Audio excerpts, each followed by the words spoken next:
What's up, guys? We're doing How Good Was Wizards Michael Jordan. A lot of people discredit Wizards Michael Jordan a lot, saying that like he fell off horribly. Uh, it was 40, wasn't he? Didn't he have like a 50-point game at 40? They're just comparing him to LeBron is all they're doing.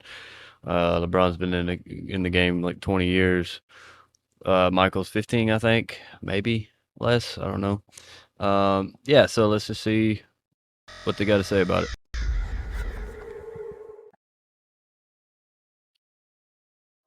The Last Dance was one of the hottest documentaries this year, even though the Is real it too last loud? dance of Michael Jordan happened 5 years after the story in the doc. In 2001, Jordan unretired for the second time and suited up in a blue Wizards jersey. Some people say that his 2 Wizards years tarnished his legacy, and some praised MJ even more. So what's the real truth? And how good was Jordan in Washington? Was he really washed? Or did he prove once more that he's the GOAT? Watch the rest of the video to find out. I wonder how many years. After The Last Dance.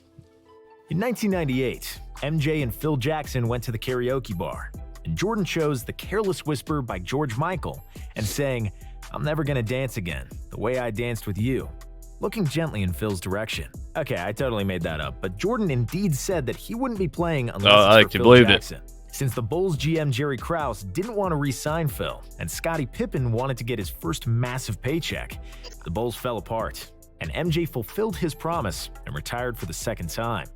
And then in January of 2000, Michael came back to the NBA, but he didn't wear a jersey.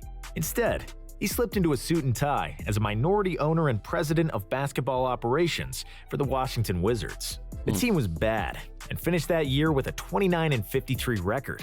And they got even worse next year, with 10 wins less. But there was hope on the horizon. They got the #1 pick. MJ had the chance to get a blue-chip prospect, and he famously opted for Kwame Brown, the #1 high school player in the country. Jordan saw something in Kwame, and he believed he is the cornerstone that will immediately turn the Wizards into a winning ball club. Also, he knew a guy pretty good at basketball, a guy who was on the floor with the team at every practice, and who was itching to make another comeback. It's an itch that still needs to be scratched, and I want to make sure this itch doesn't bother me for the rest of my life. I'm just going to play the game Makes of sense. basketball that I love. Like, get it done. It's not about the money. Indeed, it wasn't about the No, it money. definitely wasn't about Jordan, the money. GM, gave Jordan the player the smallest salary on the Wizards, and MJ gave all of it to the victims of the 9/11 terrorist attack. That's It really actually was pretty cool. just That's about pretty the cool. game for him. And because of that competitive fire that never ceased to burn, and that voice in the head who kept telling him he is still better than the young guys who took over the league from him. How good were the Wizards? The Wizards had a young Richard Hamilton, Rip. who was in his 3rd year, and who was turning to be one of the most promising shooting guards in the league. And that was about it when it comes to quality players with potential. The rest were either older veterans on their way out, or young role players. Of course, there was also Kwame Brown, who, by the time the season started, was already crushed by Jordan, who insulted him at any chance he got. Well, Rip Hamilton is one of the best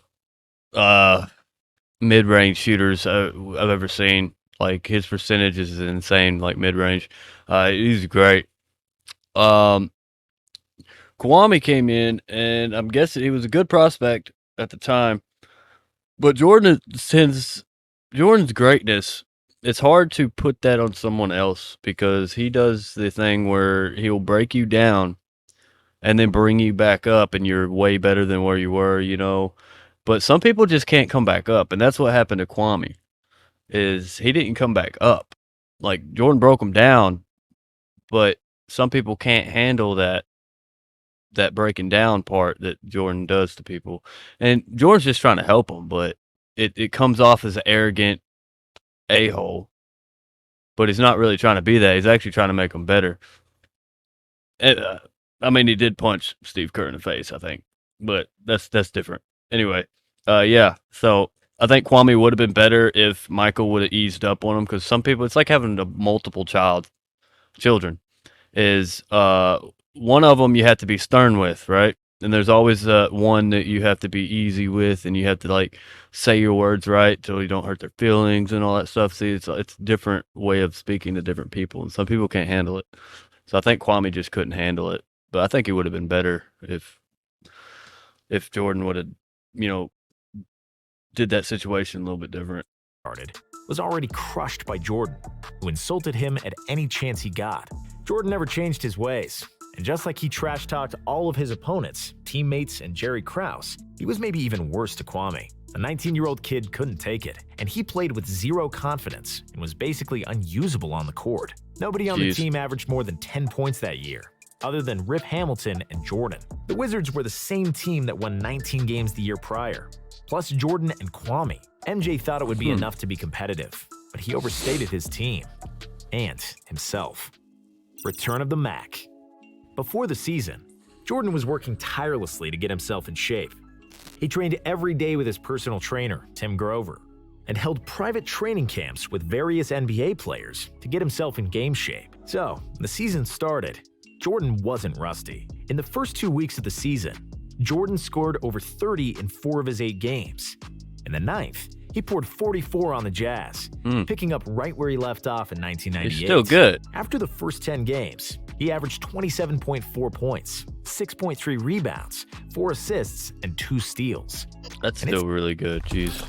I don't get how they're talking bad about him in the Wizards because it's how great he was in the Chicago, like but he had never left, as his he's stats still were doing those virtually good the numbers. same to the 1998 regular season. He was in the MVP race and made it easy for the world to fall in love with him once again. However, his play wasn't reflected in the team record, as the Wizards only notched 2 games in the win column. They started the season 5-12 and were at the bottom of the Eastern Conference. Also, Jordan's stellar play at the beginning of the season wasn't sustainable at the age of 38. He was still Michael Jordan, but he wasn't Air Jordan anymore, or at least not all the time. And even though his totals were still looking good, Mike became an inefficient volume scorer on a bad team. He shot 40% in those first 17 games, a landslide from his career average of 50%. MJ was still fundamentally sound. He could still see every play, and he was still 6'6", strong and confident, but he didn't have the same speed, and he didn't have the legs under him to shoot efficiently. But if you know anything about Jordan, you know that he hates losing more than anything. After those 17 games and a 5 Hold up. Did he just almost elbow this guy? You know that he hates losing more than anything. Ooh. After those 17 games and a 5-12 record, the Wizards won 9 in a row. Then they lost a couple, and in the second of those 2 losses, MJ had the worst game of his career. In 25 minutes on the floor, he shot 2 out of 10 and finished the game with 6 points, which snapped his record 866 game streak of double figures scoring, and the media went ballistic. After the game, Jordan was down on himself. On the bus ride from the arena, he sat next to Doug Collins, whom he hired to be the coach, and asked him, "Do you think I can still play?" Collins said, "Yeah, of course. I only took you out because we were down by 25 in the 4th and wanted to keep you fresh for the next game." MJ was satisfied and said he did the right thing, but he needed the confirmation and the assurance that his coach still believed in his abilities. 2 nights later, he responded in a big way. He scored the first 3 times he had the ball, and he finished the game with 51 points, going 21 for 38 from the field. He had to prove He was the oldest himself. player ever to score 50 in an NBA game. He followed that up with a 45-point, 10 rebounds, 7 assists, 3 steal effort against the New Jersey Nets, including scoring 22 points in a row during one stretch. In the game against the Cavaliers, the Wizards were down by a point with 1.6 seconds left. Michael then hit a mid-range jumper for the last buzzer beater of his career. In a game against his former club, after enduring Ron Mercer's trash talk and having his jumper blocked, he responded by pinning Mercer's layup against the backboard with 2 hands and trash-talking him on the way back up the court. It was a game-winning play.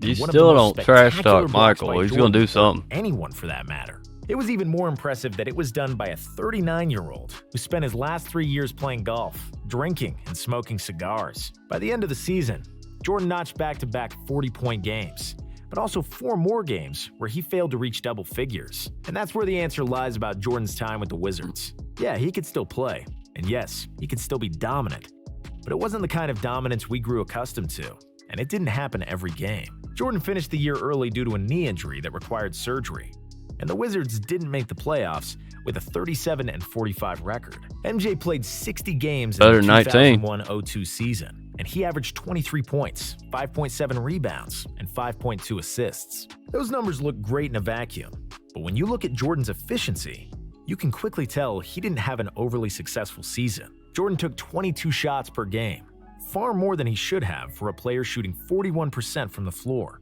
and 19% from three. He was second to last in effective field goal percentage out of all players who qualified for the stat, and 169th out of 177 qualified for true scoring percentage. The real last dance. In the offseason, Jordan the GM wanted to help Jordan the player. He traded the best young player on the team, Rip Hamilton, for a more experienced Jerry Stackhouse. Trading away Hamilton was a mistake, and Jordan once again proved his short-sightedness in making decisions. The team wasn't that much better, and the season went pretty much the same as the last. Jordan, who was a year older and was battling a lingering knee injury, still had some juice left, but he had to squeeze really hard to get a full cup, and it didn't happen all the time. He scored over 43 times, becoming the first 40-year-old to score over 40 in an NBA game. He also had 7 more games where he failed to score 10 points. His defense wasn't at the level it once was, and numerous players took the opportunity to put up numbers against Jordan, something that was unimaginable in previous years. Kobe dropped 55 on him after Jordan taunted him that he could wear Kobe's the young shoes, though then. he could never fill them. Michael was more rational with his shots in the second year and shot 44% from the floor, and it was enough for 20 points, 6 rebounds, and 3.8 assists for the season. Jordan played in all 82 games. You look at those numbers though, they're better than most NBA players. People just like give him so much hate because he's Michael. They're like, well, you didn't do 39 points a game, or 33. It's still Mike. I mean, he's still doing better than most NBA players. 20 points a game, it's still good. It's not bad. I mean, if 3 or 4 people get 20 points on your team, probably going to win. In the second year and shot 44% from the floor, and it was enough for 20 points, 6 rebounds, and 3.8 assists for the season. Jordan played in all 82 games, but once again, the team went 37 and 45 and didn't make the playoffs. The highlight of the year was definitely the All-Star game, where MJ was selected as a reserve after he rejected the offer from Allen Iverson and Tracy McGrady to take their starting spots. He ultimately accepted it from Vince Carter. At halftime, Mariah Carey performed a special tribute to him, donning dresses of both his rookie year Bulls jersey and his final year Wizards jersey, as his career highlights played on giant screens behind her. It was a proper send-off, worthy of a star that was Michael Jordan. In the game itself, MJ didn't shoot it particularly well, but he did score 20 points, and most importantly, hit a tough fall-away jumper over Sean Marion to give the East the lead with less than 5 seconds to play. It appeared to be a game winner, but the West scored again and prevailed in overtime. Still, Jordan proved that he still belongs with the best players in the world, at least for one game, even though it was clear he wasn't the best anymore. A mediocre dessert to a great meal. If you want a recap of Jordan's time with the Wizards, you'll get different answers depending on who you ask. Jerry Stackhouse said that he wished he had never played in Washington because everything was still going through Michael Jordan, even though it was obvious he wasn't the same player anymore. No matter what, it's going to go through Michael. Jordan's years there, and his career would have certainly been better if he didn't play with MJ as a 19-year-old. The Wizards owner Abe Pollin wasn't thrilled with Jordan either, and he relieved him of his GM duties shortly after the last season of Jordan as a player. If we compare Jordan's last years to some of the other NBA greats, we'll see some similarities. The greatest players who ever did it, if they took care of their bodies, were still extremely effective at an advanced age. Tim Duncan was named to the All-NBA and All-Defensive team in 2015 at the age of 39. Kareem made the first team All-NBA in '86, also age 39, and he averaged 26 points in the playoffs that year. Karl Malone averaged 28 and 5 at the age of 39, so it's not unusual that Jordan was still able Malone to should have play. won But maybe the best championship. quote about Jordan's Wizards years came from his agent, David Falk. I just don't think it was a good dessert to a great meal. In the words of De La Soul, Mike was certified hot, and then he dropped to lukewarm. However, that last 2 years didn't affect his legacy, and the unathletic Jordan, who had to pump fake 3 times to get a separation for a shot, was soon forgotten. People like to remember the good things, and the lasting image of Jordan will always be that shot over Russell and celebrating his 6th title with a cigar in his mouth. Yeah, that's true. I don't think you should discredit Michael for playing on Wizards. I think that the older you get, you're not going to play as good. You're just not. I mean, you'll get a couple games where you do, but then you wear yourself out for the next game, and then you don't play as good. But I don't think you just discredit his whole career, the GOAT debate, just because he played on the Wizards as an older person. He still had great numbers. It's not that his team sucked. Rip Hamilton, though, he should have kept him because Rip was great, and Jerry Stackhouse was older, wasn't he? They should have kept the young guy. But Michael, I have noticed this though. He's a great player.